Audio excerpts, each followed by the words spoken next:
you don't have me coming up to you anymore. Are there other people? Are there plus? The thing about that though, you were annoying but like I actually came in 3 hours before I had to help you guys. Oh. Woke up from my slumber. Get the door. Yeah, but that day we got to go in at 1. Why? She was like,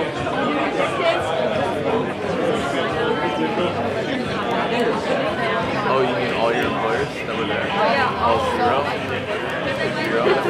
Did I tell you about that? Like, so Anastasia asked Kyle, like, how many employers were there, right?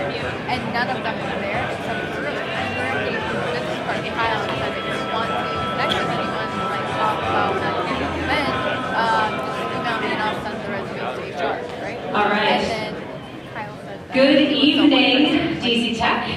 How are you guys doing tonight? Good? All right. We're glad you're here. Welcome to the Washington Post.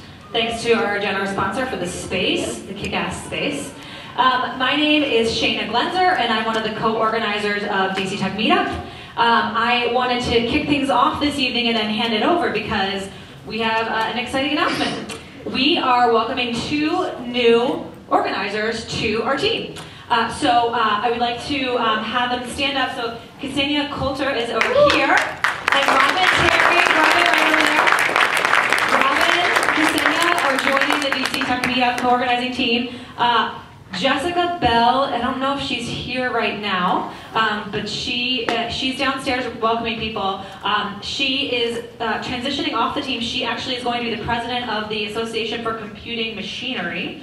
And so check out their schedule of awesome events. But we're excited to have Robin and Ksenia on board. As always, we've got Z in the front here. He'll be tweeting out very insightful and snarky commentary all night long. So follow DC Tech Meetup or hashtag DC Tech. And he's also going to be timing for our presenters, so make sure you pay attention to his timer if you're presenting. You get 4.5 minutes. We're really, we stick to that. We stick to the rules. So before someone else go over all of that, I'm going to hand it over to your host for tonight, which is Ksenia. So Ksenia, let's welcome her.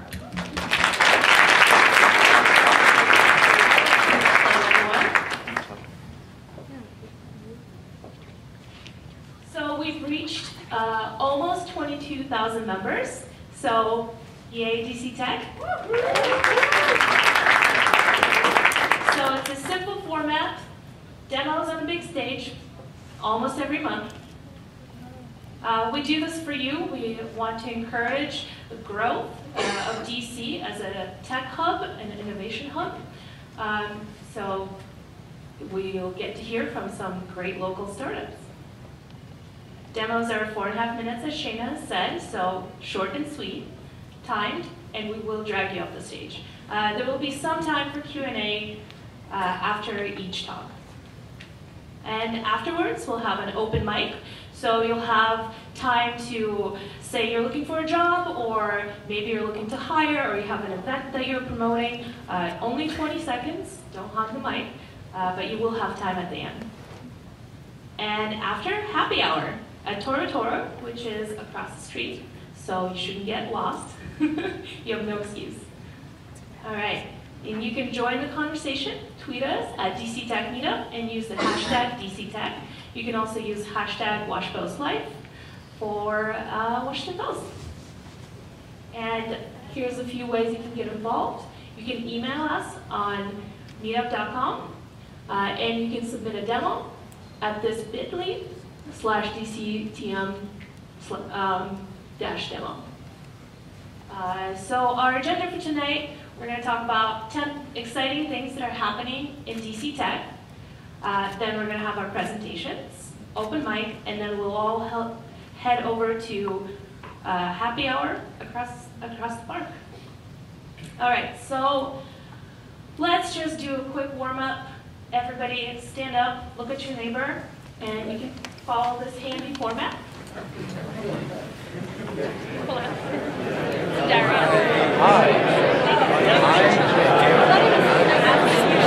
Hi.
password is washpost, all lowercase. And now let me present Robin, who will talk about 10 exciting things happening in DC right now.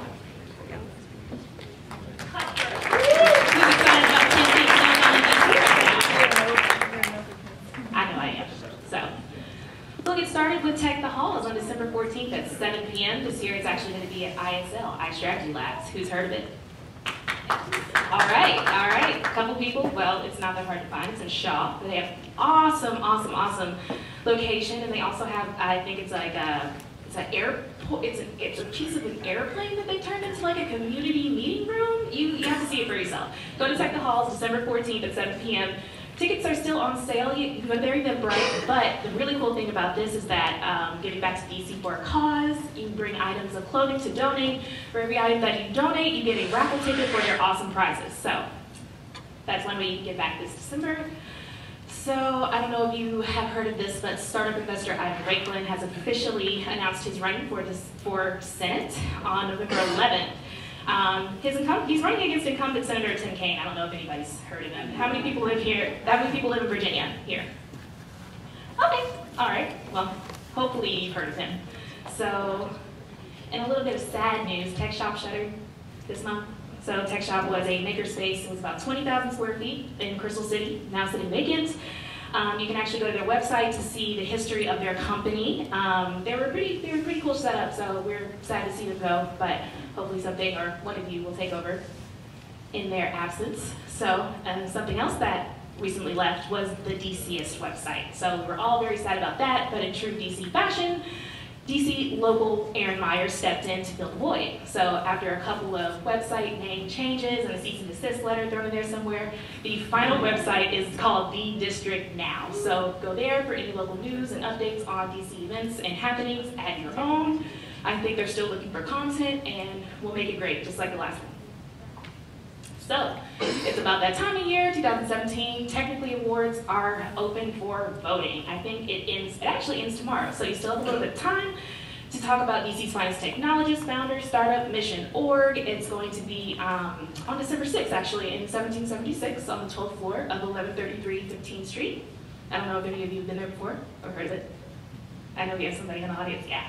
Shout out for 1776. Yeah, love the enthusiasm. So, in more moving news, Cove has actually expanded. They have a new outfit in DuPont. It's their largest one. We're looking at about 5,000 square feet, and their prices start at about $89. So go take a look, go take a tour. Cove's pretty cool. Another co-working space. So I don't know if you've heard of it, but Forbes puts out this list every year for 30 under 30 in lots of different categories. Ironically, about 30 DMVers made it to the list this year. Claps, that's awesome. Well, it'd be awesome if you knew anybody up on the screen right now, but does anybody know anybody that made the list? Yeah. Got some popular people in the audience tonight. Awesome. Well, go and peruse the list at your own leisure. They talk about social entrepreneurship, law, marketing, you name it. DC's in it, of course. So, and also, really cool news for all the Oprah fans out there. Nate Burgess has been brought onto Framebridge as a creative advisor, which is awesome if you have lots and lots of art and no frames like I do in my house. So Framebridge is continuing to expand after their nearly $17 million B round funding, and they even got a shout out from New York Times recently. So, claps for Framebridge.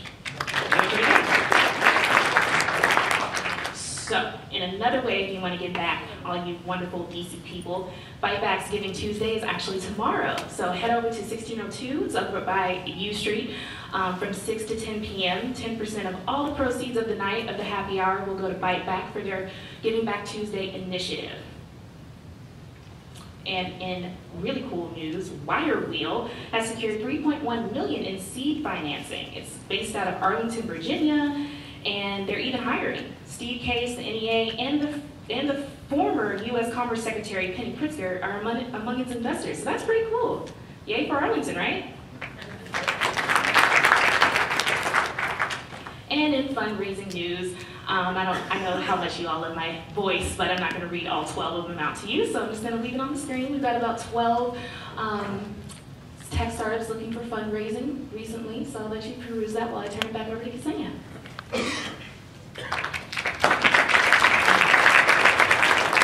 Great, thank you, Robin. And now what we all came here for, demos. So our first demo is from our sponsor, Washington Post. Anais and Gary are going to talk about Clavis.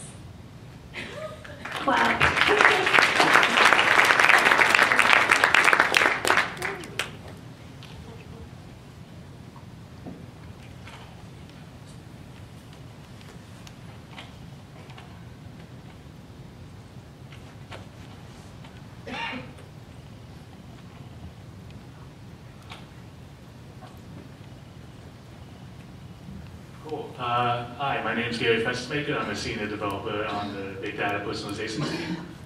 Hi, I'm Anais, and I'm the product manager for Clavis. And so we're going to talk to you about Clavis. And so a little bit of background. Clavis is a content categorization and recommendation engine at the Washington Post. I created it in 2014, like a couple months after joining, just to kind of auto-generate SEO keywords. And then it kind of got pulled into this larger personalization effort.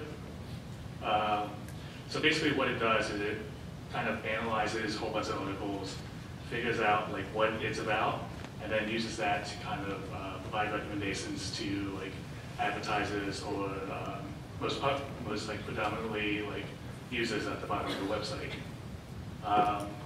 Most of it's written in Closure, which is kind of cool. It's like this new language. And there are some Python elements because it does use machine learning and utilizes the libraries that have kind of been built for that. And yeah, it kind of like serves the basis for most of our personalization efforts that we build on top of. So I'm kind of going to go over like a quick overview of how Clavis picks topics for articles. Topics are kind of how we distill articles into like what they are about. And we have two main models. Like we have a machine learning model that we have run. Like we have thousands of articles that we classify as either being part of this topic or not being part of this topic. And we have like this keyword-based model, which kind of like we have this list of keywords for every topic that we've curated over the almost 4 years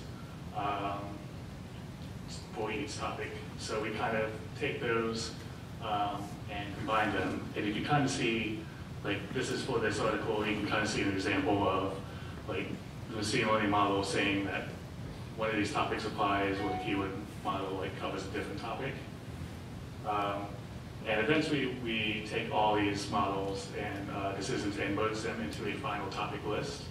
Because we have this like tertiary machine learning / heuristic model trying to figure out which model is best for like which topics, or like trying to find a consensus between the two models.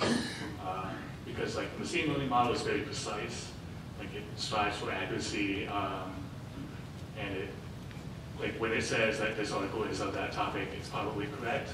Where the keyword model strives to grab as many articles as possible. So we're trying to find this like nice mix between precision and recall with this final combination. And this is like a quick kind of demo. I took this Supreme Court article that was published today, ran it through our parser, and you can kind of see the keyword model and the machine learning model producing like two separate lists of topics, and then the final topic list, so I keep moving away from Byte, kind of picking the two topics that it finds most relevant. So we also use Clavis for advertising to create a more personalized experience for our users. We can connect content to content, users to users, and users to content, and that helps us build a profile around the people and what they'd like to read or consume from different content elements as well. You can see an example here of how we create an auxiliary, which is essentially like the topic that Gary just explained, but we can create it more quickly, so that if, for example, the auxiliary of space, we want to create an ad around space, we can quickly create that, and then the next day it's ready to go for an advertiser. We also have the post recommends module that essentially recommends based on your reading history. So let's say you are reading about space, and then at the bottom you have 3 additional articles that you can check out as a user of the Washington Post. And then what's next? We're solidifying our 2018 roadmap right now and are selling this to other news publishers across the world through the ARC Publishing suite. So we're looking forward to making Clavis available for other major news publishers.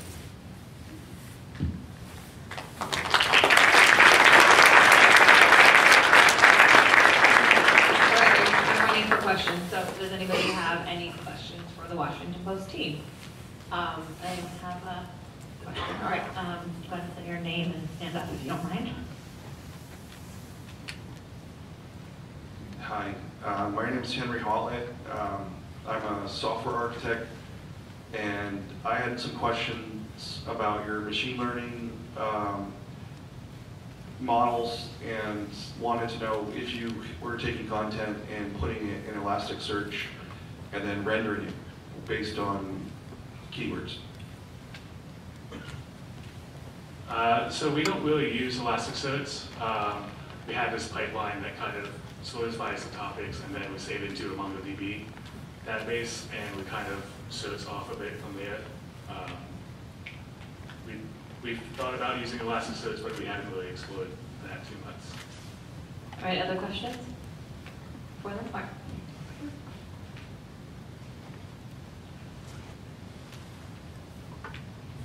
Hey, what algorithm do you use for recommendations and the personalization, and how do you evaluate accuracy of your model?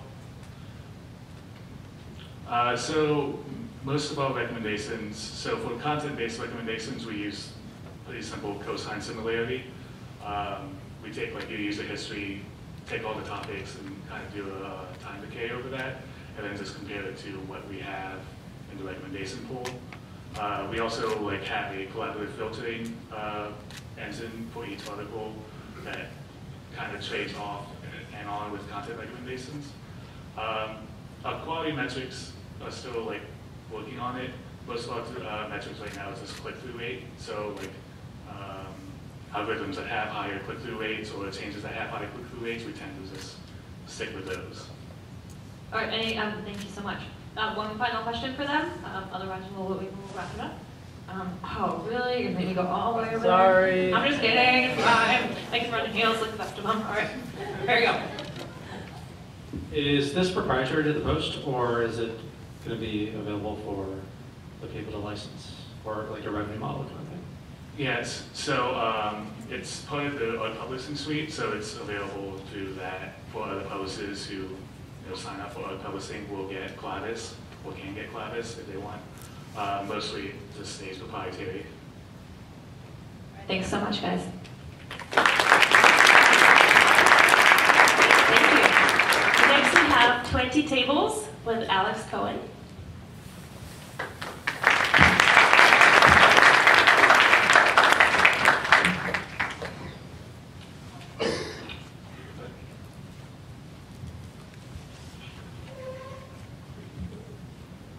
They said to give it a minute. There we go. The tables we sit at define the communities that we're part of and who we are as people. I'm Alex, and at 20 tables, we believe that everyone, regardless of station or status, white collar, blue collar, hungry or homeless, deserve access to affordable, wholesome, convenient meals.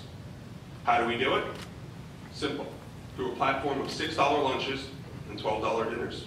As easy as that.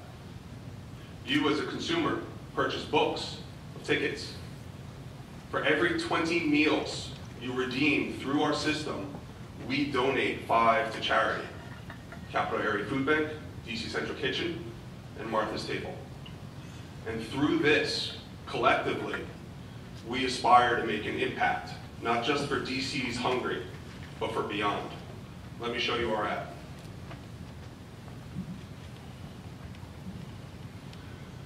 All right, this is our home screen. Very simple, very straightforward. This screen alone shows you 4 different data points. Number 1, the location of the meal. Number 2, the type of food. Each one of those icons indicates different. We have food trucks, we have Indian, we have sandwiches, we have poke. Number 3, the green dot indicates that you have a friend dining at that meal.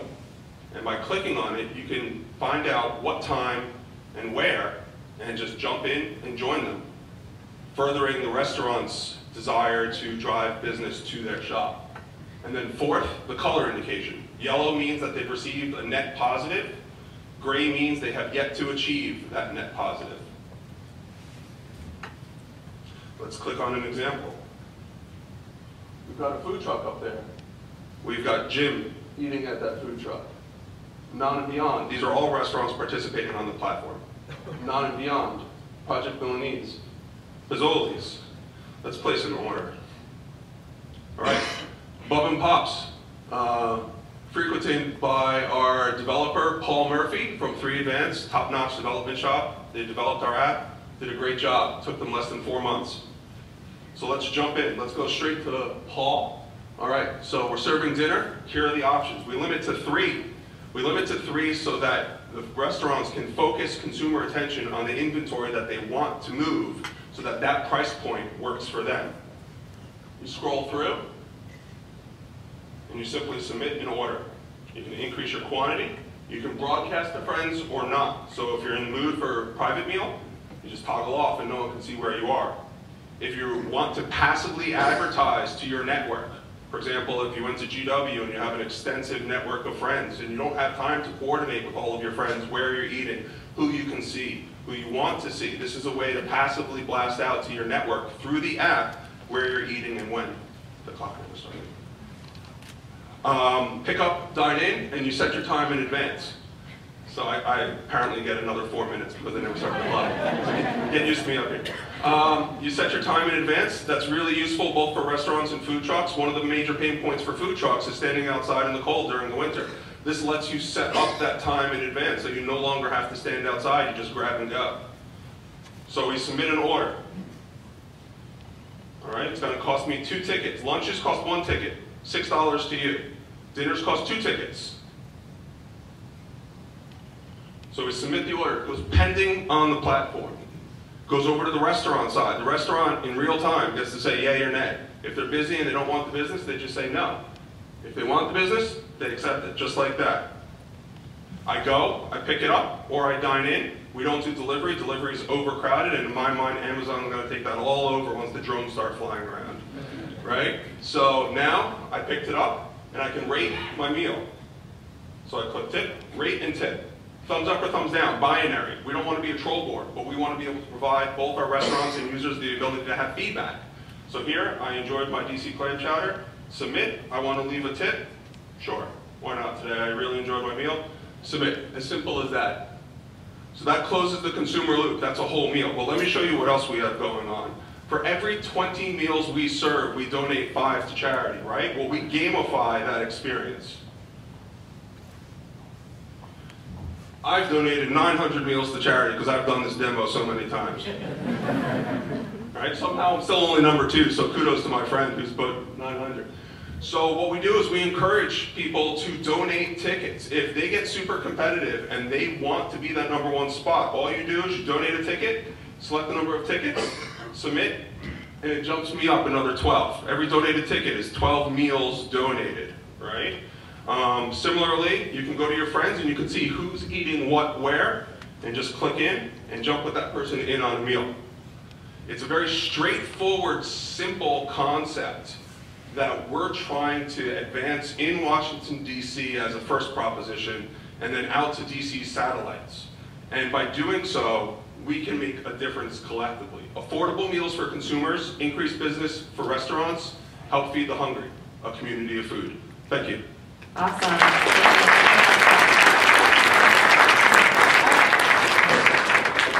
Great presentation. Who wants to ask? Anyone have a question in the audience? All right. Right over to you in a second. Hi, my name is Lyle. Great idea. What's the restaurant have to do to sign up? Is there a friction you've been getting in that process? The restaurant controls are completely within the restaurant's auspices. We don't dictate what restaurants do. We just set the guidelines, we set the platform rules, and we ask them to participate. So restaurants can self-initiate, simply download the app. They flick to the restaurant side of the app. We chose to have a 2-sided single app as opposed to 2 separate apps to do the supply side and demand side. They sign on, they register. Registration literally takes less than 2 minutes. I know this because I've been standing in front of food trucks telling them it takes less than 2 minutes, and we sign them up on the spot and they're up on the platform. We've been beta testing for the past 3 weeks. This week we just launched 3 new restaurants onto the platform, as well as 4 other food trucks, Non Beyond, Bub and Pop, Supergirl, Project Milanese, etc. We're going to continue to ramp up both the user side and the restaurant side, but both for users and restaurants, the sign-up process is very straightforward, very simple, and for restaurants, it's all real time. So if they run out of inventory on a certain item, they can slash it out, and it disappears in real time from the consumer side, so that they don't have to worry about fielding orders that they no longer have the inventory for. All right, we have more question here. I have 2 questions. I'm Craig. In terms of broadcasting your location, do your friends have to have the app as well, or does it run with Facebook or other networks they're on? So as currently iterated, they do have to have the app as well. We do that so that we're encouraging participation within the app, but we're building in social features like that, both for the restaurants and for the consumer side. For example, one of the main pain points that DC food trucks have is that they need to update 5 different social platforms every time they move. What we do is we real-time geolocate as they move, because the app has the GPS functionality built in. So as they move, it will update once they park where they're located through the social platforms. And the same thing on the consumer side. If you opt in, of course, we will blast it out to your social platforms, your Twitter, Facebook. But if you opt out, then we won't. Again, we're just trying to set a platform, and how you operate and how you interact with the platform is completely up to you. And then for the restaurants, is there anything analytical? Can they look back and see kind of what's sold at what time? Yes. So we have the capability of generating reports for the restaurant, so they can see, number 1, what their most popular items are, what time those items are moving the best. They can see one of the really cool functionalities that we haven't yet to really put out there is, again, food trucks, for example, but also restaurants. They can turn it on in reverse, so that they can see relative population and density of consumers near them, so they can see how much of a consumer market there is in that particular location. And why that's useful for food trucks is so that they can turn it on like a fish finder. And they can see, okay, DuPont is really busy, Gallery Place not so busy, let's drive to DuPont and set up shop there. I'm co-opting the last question. How do you decide who gets the donated meals? Like, sure. How are you connecting so we've officially partnered with those 3 charities I mentioned, Capital Area Food Bank, DC Central Kitchen, and Martha's Table. We don't decide, you decide. So once you hit that 20 meal threshold, which triggers a 5-meal donation, we ping you through an email, and we say, congratulations, you've reached this threshold. Which of these wonderful institutions would you like us to donate on your behalf? And you tell us. If you don't respond, we'll pick one and then notify you of which one we've donated to. Awesome, thank you.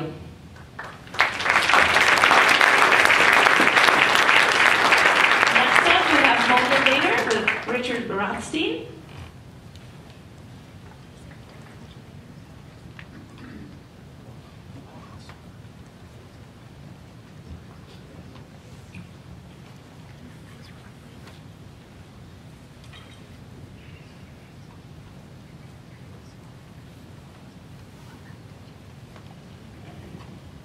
Hi, if I could have Chris and Brandon come kind of help me here, because I'm going to have to do a little bit of typing here, so I'm going to need somebody to hold my microphone and maybe even help me answer some questions, depending on what questions you guys ask. So actually, I'll talk for a second first. But so it shouldn't take you too long to walk through this, because we try and keep it real simple. Basically, HomeInnovator is an app that decreases the friction between homeowners and contractors. So this is a big marketplace, and it's a huge problem, right? If you're a homeowner, you have more information than ever, which is great. You go on the internet, and in 10 minutes, you have more information than you can imagine. But then you still have to make the decision. So at HomeInnovator, what we do is, since we employ experts in our field of home renovations, and we actually present you the one best proposal for your job. So you don't have to worry, oh, am I making the right selection? We've done it for you. And then there's a lot of, we protect the consumer by having a lot of fail-safes in place. For instance, the contractor only gets paid when milestones are reached. And we also provide a service where you can, you give us the money, we hold it, and then only dole it out when those are reached. So here's kind of how it works. You log onto our website. Need kind of somebody to help me here. There you go. That's okay. And you start saying, so let's say I need new windows. Right? So I'll say Windows. Okay. And you type in your zip code. Find a pro. Tell us when you need the job finished. And I need new windows. And if you have any photos you want to share with us, we like to kind of know how you heard about us. And then, hold on. Oh, okay, so I need a little, just a few quick questions here. So when you want job finished, your project status, a little bit about it, the photos. And then the next thing we go here is your contact information. I have some contact information for me. And if not, if you're new to the system, we ask you to register, get your contact information, so that at that point then, once you submit, then now you can see in our platform here your job waiting there. We're going to have one of our project coordinators reach out to you, answer any outstanding questions we may have to fill your job. And then from there, we go out, we find the right person for you in our network, and we manage the whole thing through to you signing off on your whole job. Now I want to show you real quick one other thing too. We've made it really easy for contractors as well, because contractors, on their side of things, it's not so rosy either. They have all these places they can go to get leads, but with HomeInnovator, they get jobs. So if you sign up for some other site, what's going to as a contractor, what's going to happen is you're just going to get, you're going to get the same lead that a whole bunch of other people get. And with HomeInnovator, if we send you out on a job, then that's your job. So, hold on just a second. If your signing up is also super simple, if you're a contractor, you can just sign up right there, and it's not letting me because I'm logged in. So I would need to just log out real quick. And then you just sign up, fill out a few quick information, little points about yourself there, and then you're good to go. You're signed up in our platform. We do a background check. Actually, this guy right here does a background check. Make sure everything's okay. We do a deep dive to make sure that you don't have any really bad client experiences out there. And when we accept you in our network, then we start providing you jobs.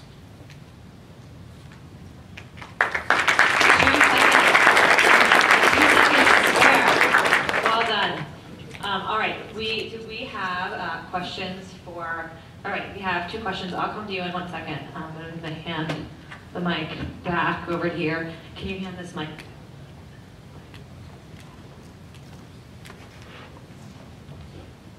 My name is Max. I just had a question about the financial side.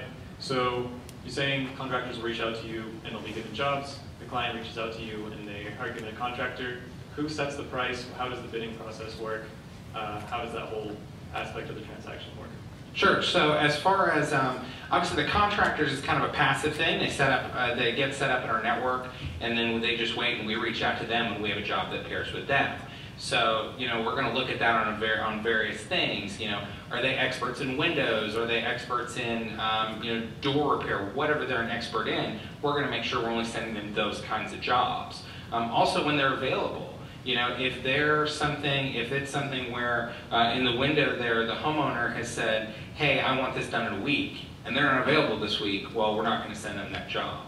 So that's the contractor side of things. And on the homeowner side of things, it's just kind of, they just fill it out there, and then we go from there. Now, as far as setting the rates, the contractors still tell us what their rates are. They charge their normal rates. We're going to do everything in our power to make sure they're competitive. And then from there, we just take our piece accordingly and for managing the whole transaction. We also provide them a free market estimate. We arm them by the research we provide so they can be more informed that the price is fair for the homeowner as well. Hi, how are you doing? My name is Levine. Could you just walk me through the filtering process? Say, for example, you have 5 contractors and I have a particular job, and most of them are pretty similar. How would you filter through which contractor would be correct for my specific job? Like, what metrics do you use? Can you kind of walk me through that process? Thank you. We go, first of all, by experience, their quality of work, and number of complaints that they have as well. That plays a factor. We also look, if you have a particular style that you want your windows done, we would select that contractor that has done your style of windows before. So. All right. And sorry, just real quick. As we go on, we're going to get better and better at pairing you with kind of the perfect contractor, not just for you, but for that job. So you may get, a lot of people have one contract they use again and again, may not be the best for each specific job they have, but they just like dealing with that person or what have you. We're going to serve you the best as time goes on, as you're a user, and as we get more data in our system, we can refine the best person, best contractor for your specific job. Good. Any other final questions? Otherwise, all right. Thank you guys so much.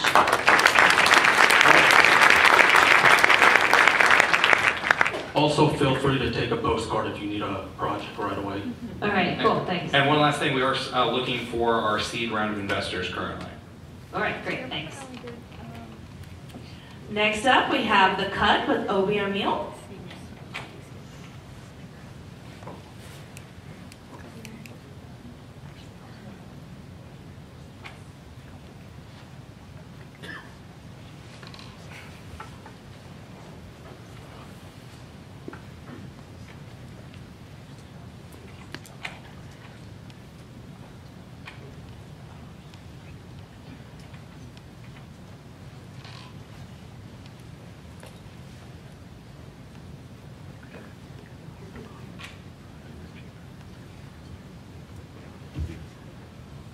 Hi everyone.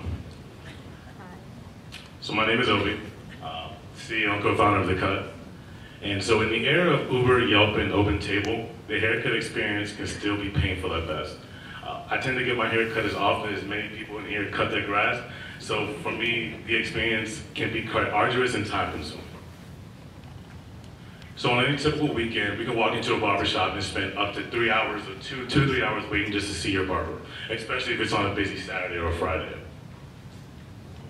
And so for the barbers who are brave enough to offer appointment booking services by hand, between answering phone calls and text messages, they can lose up to 10 or 15% of the revenue every year just by the time spent between those two actions. Our solution, we wanted to build something that was simple and easier than what existed today. Our mobile app connects barbers and clients in an intuitive way. Clients can discover new barbers in the area, so if you move to an area for college or for work or whatever the need be, you can find a barber that you trust very easily based on ratings and reviews from past clients. You can also see that barber's past portfolio of cuts and get a better feel for what type of jobs he's capable of doing. Once you're set and come in on a barber, you can select your time, date, and pay your barber all through the app. For barbers, they can now receive all those individual requests coming in at one place where they can view and confirm with just one tap, or they can use auto-confirm and accept all those incoming requests. Once they've accepted those requests, they can view their schedule all in one place so that they can get a better feel of what their days and weeks are going to look like. As they build out a larger client list, they can better manage and build an engaged base. For a lot of our barbers, this is the first time that they're able to quantify how many clients they have and to build those relationships. So this is a tool that's really more than just booking, but also for customer relationship management. So we started May last year. We've already booked over 300,000 appointments. Every week we have 15,000 different clients booking appointments through our app, and those guys are booking about on average twice a month. We have over 70,000 users spread out around the country. Majority of those are clients, about 7,000 of those are barbers, and our most active barber has a little over 500 clients. As I said, we have users all around the country. We have about 3 states that we're not currently in, as well as some users overseas. We have barbers in Canada, Puerto Rico, Germany, and I think 1 or 2 in Ukraine. The market's huge. We're talking just minorities for initial group, blacks, Hispanics, Asians, people who visit these type of barbershops at least once a month, generally twice, who's spending on average about $27, and that's at least $5 billion spent in that market alone. Now we see there's room to grow domestically and both internationally in some of those countries that I previously mentioned, which really opens up our user base. So let me skip those 2 slides. So when I talk about our competition, there are a few products in the market today, but a lot of those guys, they target the female space. So what that happens is, what tends to happen is barbers feel underlooked and underserved, and the marketing and advertising tends to skew feminine. And also what that means is that guys who are looking for new barbers don't use those services because they feel not finding what they really look for, right? So what we've done is that we've built a platform targeting barbers specifically, which allows clients to find them and allows them to better build their brand. We're also building more than just a booking service, we're building an entire technology platform.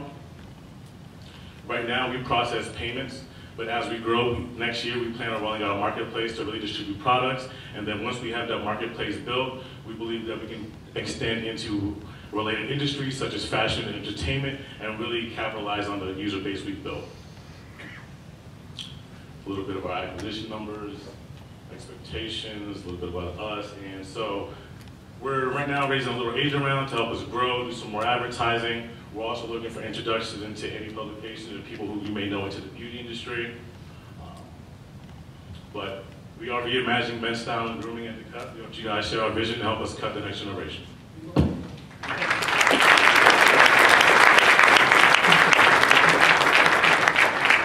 Thank you. Do we have any questions for the cut? Can you walk us through your traction a little bit?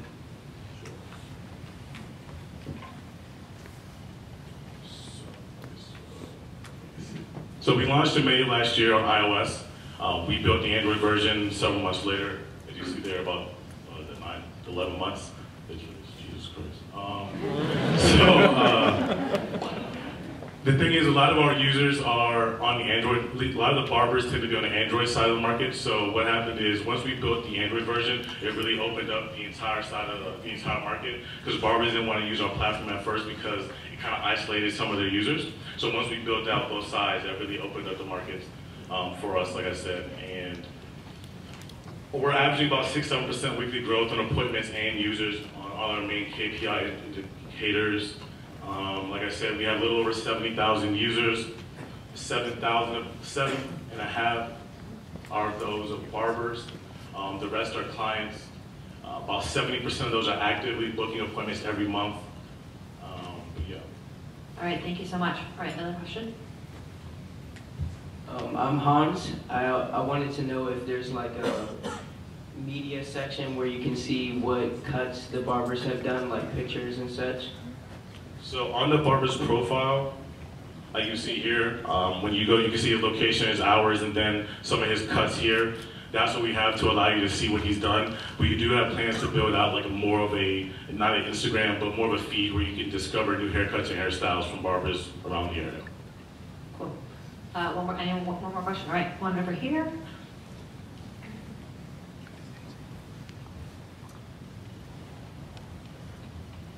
So I tend to have an issue with booking appointments with my barber and him not actually being ready when I get there. Is it possible for him to maybe push a button and say, I'm available now, so I would know actually when the actual appointment's going to start? And that's something we've actually had a few questions about. And so we do have a feature coming out, like a little pushback, so that if you have an appointment scheduled at 3, it's coming up 2:55, and the barber's still busy, he can push a button and say, hey, I'm going to have to push you back 10 minutes, and it'll shift his entire schedule back 10 minutes, and you'll get a notification and such. All right, thanks so much. Good round of applause.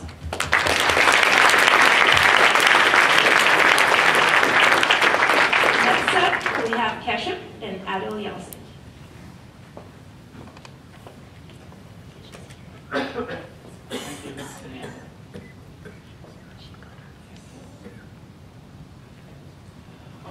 I'm Adri Alchin. I'm the founder and CEO of Keshif, also a developer and designer of the platform. So I'm a data scientist, and it seems that we have a lot of developers and data scientists here. And for you, you will be able to analyze and explore your data faster. And if you're not, don't worry, because you can learn about data analysis and start understanding your data very quickly with Keshif. So we're at the Washington Post, great place and great data journalism. And you can see a lot of their charts and visualizations, interactives on their website, and start analyzing their, and start answering some of these questions. But they have a very talented team of developers, also scientists, and looking at this data and building these stories. So what if you could create those interactive dashboards with almost no effort, like having the best practices in one place for you to start analyzing and understanding your data, and to have an exploratory experience where you just don't get one kind of story or a few stories, but be able to look at data from many different perspectives at once, and do that in a couple of minutes. So I will be demonstrating a sample where, let's say you have a home site data set in DC. So each row, you collect this information in a spreadsheet. Somebody who's been a victim with age, who, what, when, where, basically, at what location, maybe some demographics. So you can go into the Keshif platform and import that data set. And here, I'm just going to, and you can also import data from your own account, but I'm going to import a data set right here, placing it. And this is home site. You get a preview, and this is some date time. And let's start exploring. And I have very limited time, but we're going to create a full interactive dashboard. So there were 2,000 home sites in this data set. Let's see which date it covers from 2000 to 2011. They're not very recent. Let's say we want to understand the gender, maybe the quadrant, what kind of manner, and let me put in the motive on the right side. And also the names of people. So let's list those people, and we can sort them by maybe the more recent ones. And you can immediately see, by the way, I'm telling like what I'm doing, but you can see that over time, that the home site seems to be decreasing from maybe over 100 until maybe 2006, and after that, got down to 50 and up to 2011. And which motives, which manners, and which areas, which genders were very common. Let's look at the location information, so neighborhoods. Washington Heights, very common. Congress Heights, Columbia Heights was very common too. And you can automatically actually in Keshif, because we're local, I already imported this data sets and DC neighborhoods. So you can automatically, with a couple of clicks, create this map. So this was how to create the dashboard, but now how you analyze that. Let's say you want to look at the female home sites, which areas they're more common. And I just moved the mouse over there and see over time how the female home sites changed and which motives. Of course, there's a lot of domestic, maybe over half of the domestic cases were female. And creating these dashboards with almost no effort, just a couple of clicks in a few seconds, and being able to, maybe you can click on it to filter and see, okay, so shooting related. So how did shooting related accidents change? And maybe you want to focus on that or the stabbing. And also go into, what's the most recent, or maybe look at the youngest or the oldest and get all the details of these people.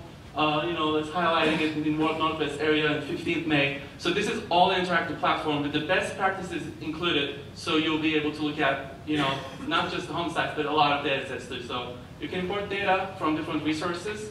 There's a gallery on the website, over 170 sample data sets. A lot of them about DC, also a lot of about technology. There's a lot of visualization tools. One of the most popular data sets over here is 430 visualization tools that I compiled over time. A lot of these you can analyze about, if you want to look at, time data, map data. It's very popular. But also, like, movies are very common in DC. This is from 2015, but I'm looking for a 2018 chart where you can see which of these movies, maybe which is the most common and which years of the movie. Parking tickets, I was just preparing the site and people saw and interested about that. So these are, or Airbnb listing. So these are all different data sets, and it can be sales, it can be your survey data, and so on, where basically whenever you have a spreadsheet of raw information to create and explore and understand your data in almost no time, you can use Keshif. It's all online, you don't need to install anything, and it's available, and for free public data sets, you can just start importing and creating dashboards and sharing those with other people too. So, thank you.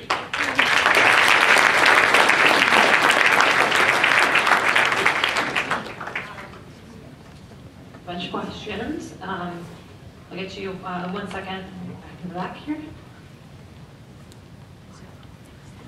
Hi, I'm Daria. Thanks for presenting this. Do you only accept data in spreadsheet format, or will you take it, will you build integrations out with other tools, or have an API connection? So we also can import like CSV files, and actually the tool can is very easy to expand. And currently I'm working on different integrations. There's like OneDrive, or maybe connect to your Amazon S3. So we are not necessarily trying to host the data. So we connect to the data wherever it is and try to bring it into the platform for you to create these dashboards automatically. So, and if you have any other ideas where your data is, I have a new Meetup connector too. So you can just, look into your meetups and how many people attended or which ones did I go to. So I'm open to a lot of ideas. So let me know what you think. Hi, I'm Pana. So this is very interesting, but I have one of those privacy questions. So how safe are my data if I put them there? In two ways. First, what are you going to do with my data? And B, what about other people who might hack into the system, So. Yeah, great question. So here I demonstrated the importing data from Google. So the data, your browser accesses the data to the Google directly, so it doesn't go through Cache. So in that way, if you have a private data set, if you set up your sharing settings on your Google, so there's no one, no one but the people who have access to your Google account will be able to see that. So, and for many cases, that is, that's all that matters. If you can put your data in Google, and if you can set up a private sheet, then you can import that data, and Cache won't really know, what is in the data, but your browser, to be able to build those dashboards that will connect to the data. And I'll be happy to talk to you a little more about some other security and privacy concerns. I have some website, and be happy to answer more. All right, any other questions? Do you have an import limit? A data import? Import? Limit? Can you just import unlimited data? Limits in importing options? Limits on importing, yes. Yes, so more or less anything you can put in a spreadsheet. So it's not like this kind of big, huge data sets of megabytes or gigabytes. But if you can kind of put it in an Excel file or a Google Sheet, it will be able to kind of connect and analyze all of this data. So a lot of surveys, a lot of these, kind of homicides, these cases, listings, and even parking tickets, like 200,000 travels in Metro. So I have a Metro example where you can see where people are going, how long the trips are taking. So over 200,000 trips, you can see that in the platform. All right, thank you so much.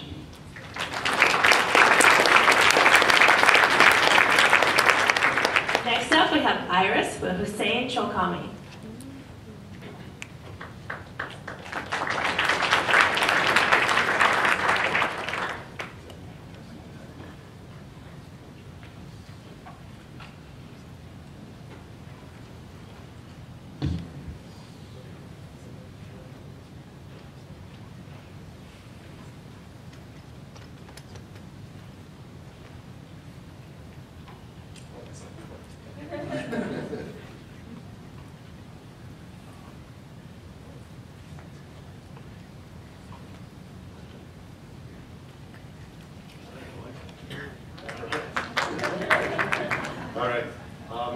Hussein Cholkami. I'm one of the founders of Iris. We're a construction data analytics company based out of DC. Anybody in the construction industry here? Oh, good, so I don't have to. Okay. So, all right, so the construction industry is a giant industry. In the US, it's about $1 trillion every year, and millions of dollars are lost in delays in projects. And that's what we basically, we focus on working with our clients and helping them deliver their projects on time and within their schedules and within budgets. And how do we do that? We are in the space of tracking construction labor going in and out of sites in real time. We use Bluetooth technology that we equip on these projects, and it helps us track the ins and outs of people. And we turn that data into key analytics in how it affects the project schedule and what's at stake or what's at risk. To give you an example, I mean, we compare ourselves to Google Maps. And you guys know your city really well, but you still use these applications to figure out what the traffic patterns are and to avoid the bad areas and end up in your destination on time or faster. So that's what we do. We're basically Google Maps for construction. We help our clients understand where the risks are with, related to deployment of people, and how does that affect the project and the end date. So to put it in perspective, the construction industry, in the US, we're talking about hundreds of millions of dollars worth of projects. This is not a house we're talking about all the projects that shape the skyline of the city. For every week or month of delay, you're losing millions of dollars. And how do you bring that back to, save that money and deliver on time? Most of our projects deliver on time. This project here is in downtown DC, delivered a month early. When you think about it, 360 units by this large developer, JBG, you guys are familiar with them.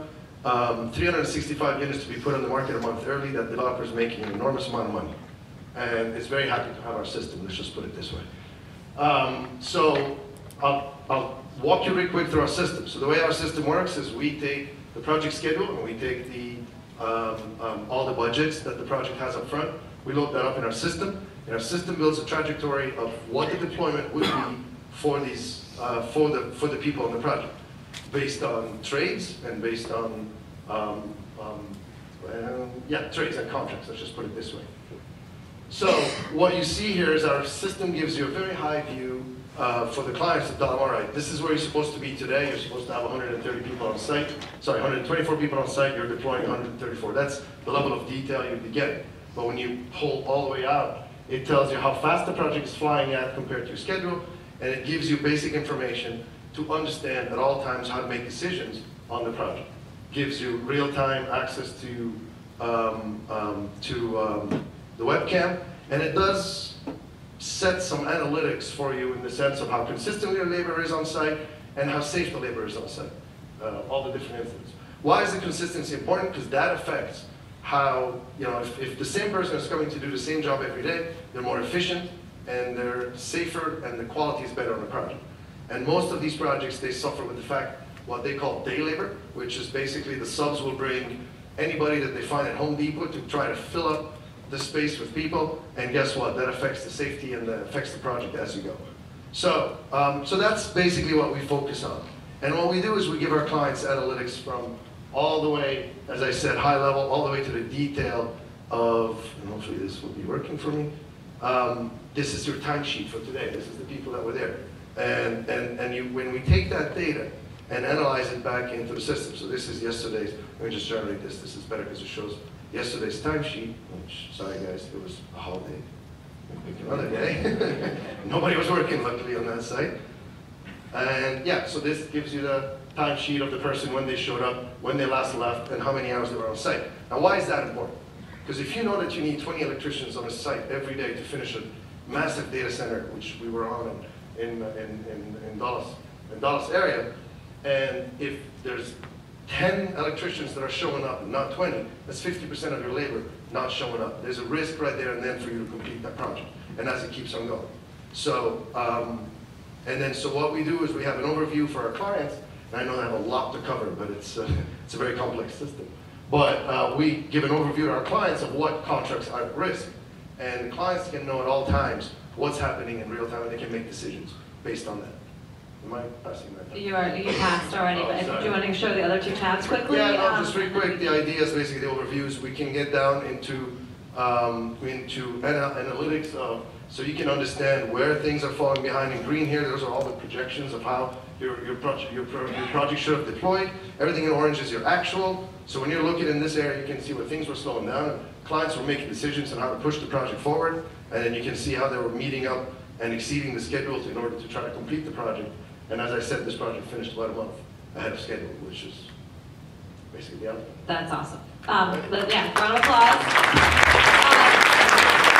Do we have some questions? All right, I see one back here. Anyone else have a question on that side? Okay. Hi, I'm Jason, and I was just wondering whether you have been able to learn anything from your data with respect to which are the biggest factors for a construction project to go astray. A month, 2 months, however much it might.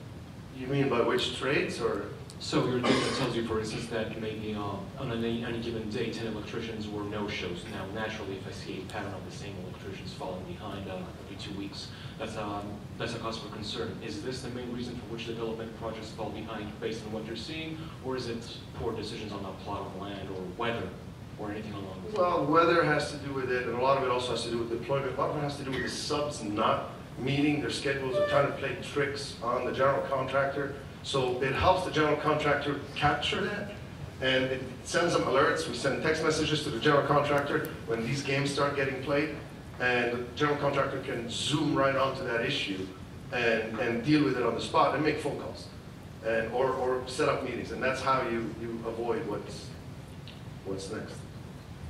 Hi, David Roberts. One of the questions, you're tracking headcount. Have you looked at supplier delivery schedules and or inventory management or any of that? Have you looked at expanding your data management? We have, but to be honest, deploying of human capital has been a major indicator of how the materials are coming on site. So when people have shrunk in deployment, a lot of it was due to materials not coming in. So that really also helped understand the supply and how it comes in. So we really didn't have to track all the material. It tracked itself through our human capital and the decrease in that. And we have many examples where the clients saved their skin because, you know, deployment was decreasing and they didn't understand what's going on, and they understood right away. They figured out right away that it was the material not coming in. All right, do you have a question here? Hi, is this good for design build, that approach? The construction firm being in charge of the development? We are working on a couple of design build projects, so that is working. But the thing is, the project management team has to always be updating the project schedule from their end. Because with design build, as you're familiar, I don't know if everybody's familiar with that, but you're designing as you're building, so the schedule keeps on moving, and it's a moving target. So you have to keep on updating that information as you have it into the system. Otherwise, the system can't track a schedule that doesn't exist. All right, there's so many more questions, but we want to make sure we get to the last demo, so thank you so much, and you'll be around afterwards to answer some more questions, I'd imagine. Last but not least, we're going to have Stephen Geisens talk about Gamer Trainer.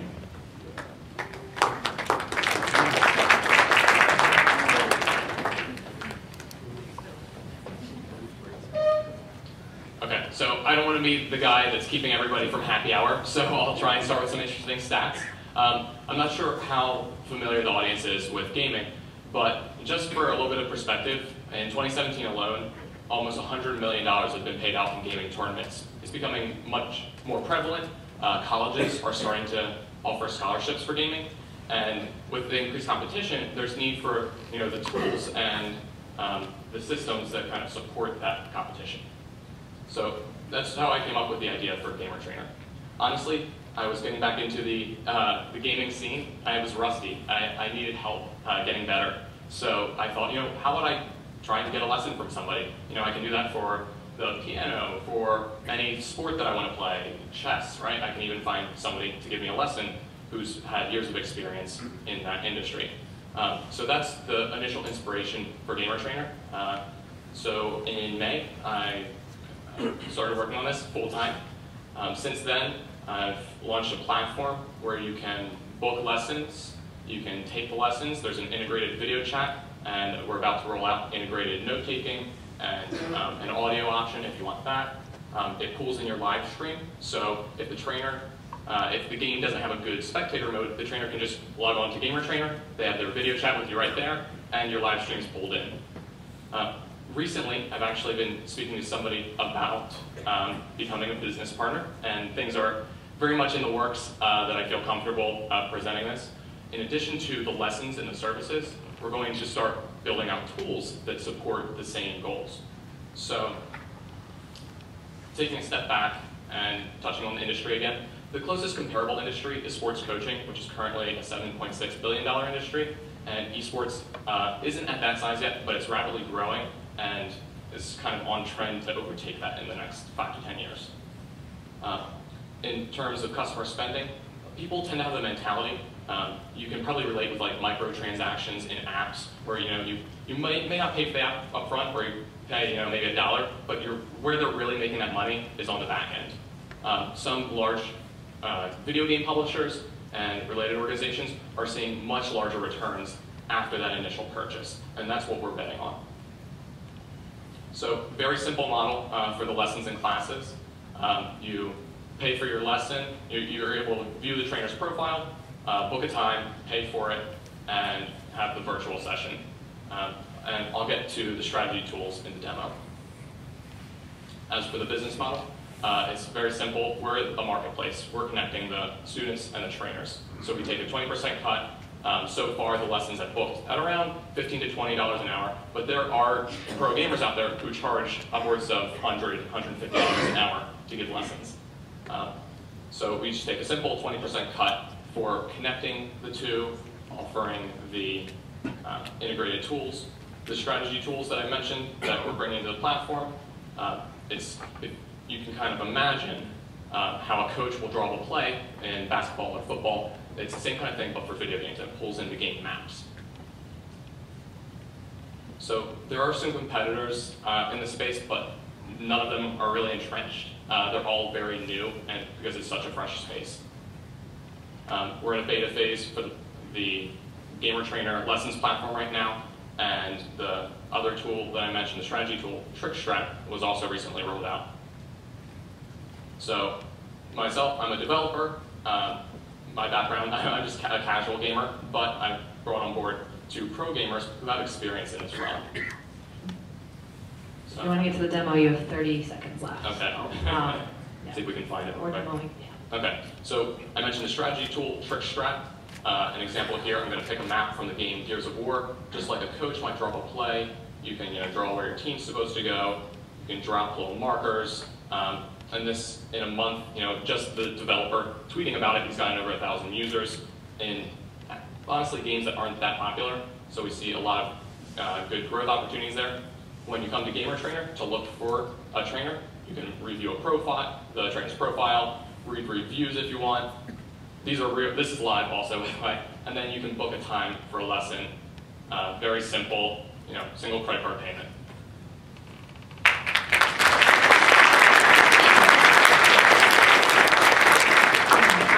Questions? One over here. I know I didn't get to some of people's questions last time, so I'm trying to make sure we get to those. Hi, my name's Jason. This is awesome. You can travel our country to play in Counter-Strike tournaments, so this hits home a little bit. Are there any, just a general question, any legal ramifications? Would you guys have any policy for maybe trainers that are posing as hackers or those that are kind of publicizing game exploits and things like that? Yeah, so we're taking the approach, we're trying to partner with people who want to promote that competition, right? And that natural, like the fun nature of games. We're not trying to promote, like, this is how you cheat through the whole game. It's, just like you might get a golf lesson, right? So they're going to teach you, well, you can bank it off that tree and make it to the hole in one shot.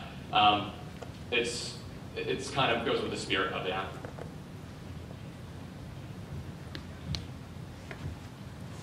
Hello, myself is Neil. So I have like a question which is quite complex. Okay. So what games you're supporting at the moment, and second thing, like what modes, like console, PC, phone games, and how soon when a game launches you start supporting that game? So the focus right now is on around 15 to 20 of the most competitive PC and console games. We don't really see this translating as easily to mobile gaming, but it's something we're not going to close the door on. So a lot of the common PC games that are really competitive are Counter-Strike. There's a game called League of Legends. Some of you might be familiar with Madden and FIFA. Some of the sports games are still very popular in the competitive scene. And if you go to the website, you can actually filter through the games that we currently have trainers for. And how soon after a game is released do you start supporting it? Does that just depend on your coaches? Yeah, we want to see some kind of track record with the trainers. You can't learn from somebody who's been playing for a day. So we tend to, we're kind of expanding in games that already have established audiences. All right, do we have any more questions for one in the, actually, you know what, I'm gonna go over here, sorry. We need to cross the chasm on this side. Here you go. Hey Steve, how are you vetting the trainers that are coming on? Are you hand selecting them, or are they signing up and saying, okay, I'm interested? Yeah. So yeah, it's individual one-by-one vetting. Actually, a lot of the trainers I've reached out to personally based on their kind of social profiles. A lot of these gamers, just like you could see, pro athlete that's very in the media spotlight, you can get a sense of what they're like, how they deal with other people. So pretty much all the trainers that I've recruited so far have been directly initiated by me or word of mouth of trainers that we already have on board. All right, thanks so much.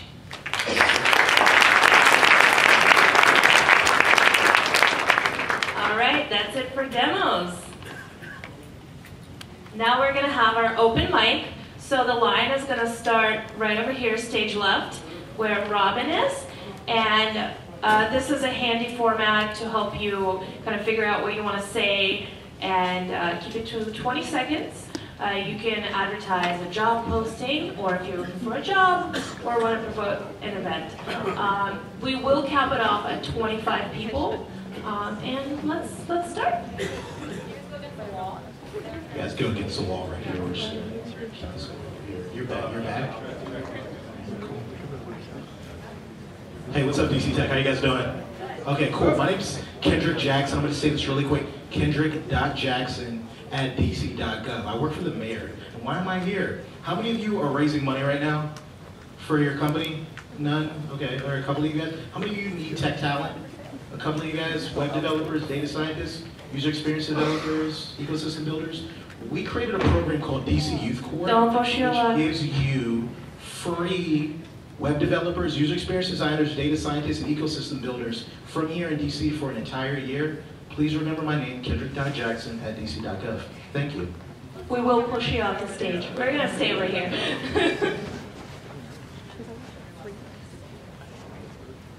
You're going to stay here with me, okay? Okay. Hi everyone, my name is Obina, and I'm currently working on a startup called Riders. Basically, it's an app that pays bike riders for every mile they ride with an ad banner on their bikes. We ship them the banner, they attach it to their bikes, and while they ride their bikes, the app tracks their mileage and converts the mileage to currency. So if you're a startup that's currently in your Series A and looking for a high growth opportunity, come talk to me after the event. Thank you. Hi, my name is Nick.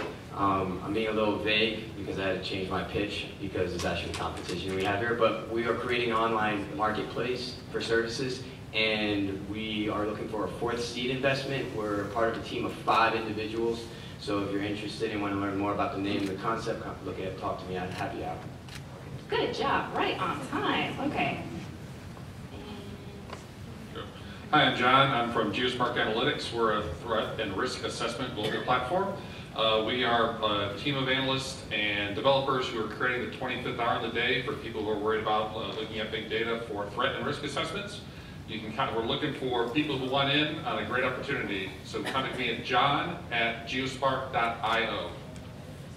Good job, all right. Hi, my name is Drew. By a quick show of hands, who here has tried to bootstrap their own company? I'm trying to do the same thing. I'd love to talk to some of you guys. Thank you. Hello, Jonathan Ansley. I graduated from the GW Coding Bootcamp about a month ago, and I'm looking for a development job. So talk to me.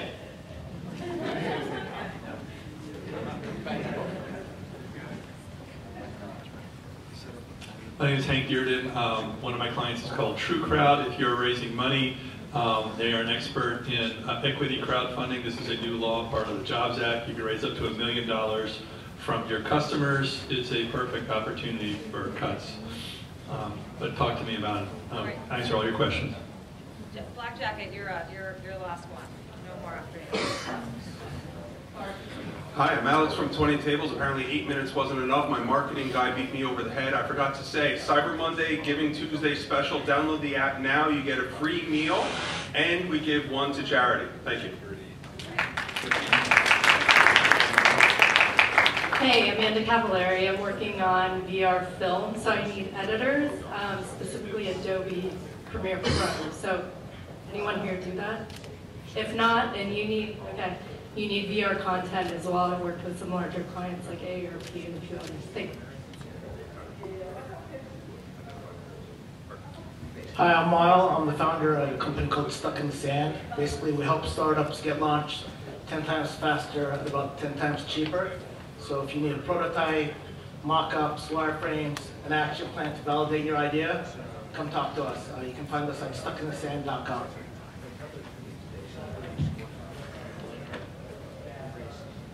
Hi, my name is Yi Chen, and I'm the organizer of React DC. Currently, we're looking for speakers for next year. So if you have some cool React-based project want to show off, or you're looking for a React job, or your company are looking for a React developer, feel free to let me know, and also you can find that in Meetup.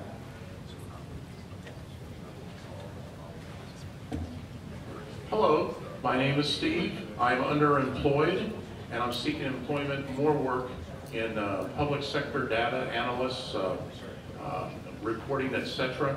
And my email address, stevespacek1@gmail.com. And finally, I challenge the employers in here. Please consider hiring more people over age 40. We're out there. That demographic is growing. Thank you.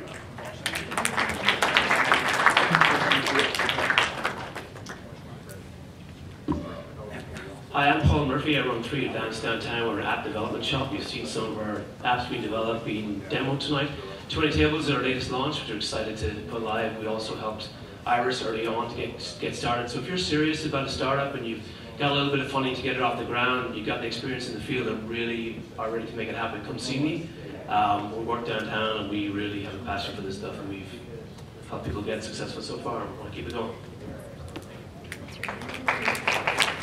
Hello guys, my name is Ron. I'm a founder of Spot Hype LLC. We are a local business directory that doubles as a real-time social media platform to help people find the most popular spots in their city. We're currently fundraising for our first round of investments, and we're looking for small investors to get in to the ground floor with us on this venture, so talk to me for more information. Hi, I'm Eli. We built a cool content curation, analytics, and personalization platform. I just relocated to manage our US office, so I'm a new kid in town, and already looking for a client success manager to mostly work with associations, trade shows. So it's eli@inloop.com, or just catch me in the happy hour. Thanks. Hello, I'm Duncan. I'm a Python developer. I also code in AngularJS. I have a background in mathematics, and I like data, and I'm looking for a new job, so you can find me. Awesome. Hi everyone, I'm Yoni. I'm looking for help on a personal project where I'm using machine learning to classify suicidal risk in social media. So if anyone has any expertise in that, I just graduated from the General Assembly Data Science Immersive, and I'm looking for opportunities as well, so thank you. Hi everyone, I'm Thomas Plowbinger. I'm a recent graduate of General Assembly's Data Science Immersive as well. Yeah, there's a lot of us here. I'm looking for opportunities in the data science field, primarily use Python and Tableau for visualizations, as well as I'm currently learning R and Bokeh.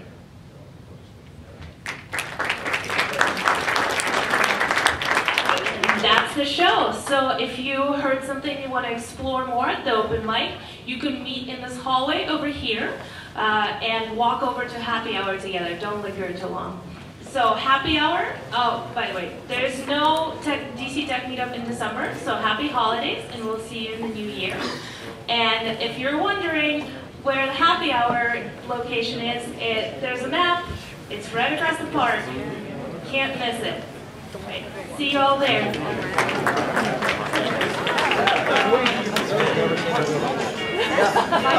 need to go talk to those people.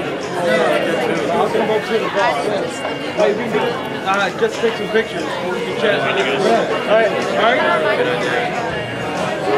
right.